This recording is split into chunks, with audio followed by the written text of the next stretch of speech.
তোড়জোড়। এখনো মুখ্যমন্ত্রীর গদি আঁকড়ে মমতা, আর অন্যদিকে বিরোধী দলনেতা বাছাইয়ে তৃণমূল কংগ্রেস। কে হবেন বিরোধী দলনেতা? বিকেলে কালীঘাটে বৈঠক ডাকলেন মমতা বন্দ্যোপাধ্যায়। কথা বলবো, আমাদের প্রতিনিধি সৌরভ গুহ রয়েছেন আমাদের সঙ্গে।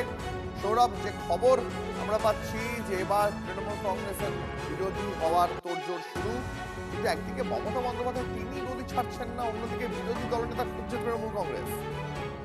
একেবারেই দেখো, প্রথম এনে আসছে যে বিধানসভা অধিবেশন বসছে, সেখানে তো দলের তরফে বিরোধী দলনেতা নির্বাচন করতে হবে। এবং এই সময় যেখানে দাঁড়িয়ে ক্ষমতা হারিয়েছে তৃণমূল কংগ্রেস, যেটুকু এমএলএ তাদের কাছে রয়েছে তাদেরকে একটা মরাল বুস্টার, এই দুই লক্ষ্যেই কিন্তু আজকে মিটিং ডেকেছেন, বৈঠক ডেকেছেন কালীঘাটে মমতা বন্দ্যোপাধ্যায়। এবং এই বৈঠক থেকেই কিন্তু আগামীতে বিরোধী দলনেতা কে হবেন, মুখ্য সচেতক কে হবেন দলের, তাও দল ঠিক করবে। তুমি একেবারে যথার্থই বলেছো যে একদিকে যখন এই হারের এই পরাজয় স্বীকার করছেন না তৃণমূল সুপ্রিমো মমতা বন্দ্যোপাধ্যায়, এবং তার জায়গা থেকে তিনি পদত্যাগ করবেন না বলে জানিয়েছেন, পাশাপাশি বাস্তবতা মেনে বিধানসভায় বিরোধী দল হওয়ার যে রীতিনীতি এবং তার যে বিভিন্ন পদ্ধতি, সেই অনুযায়ী কাজ শুরু করে দিল তৃণমূল কংগ্রেস।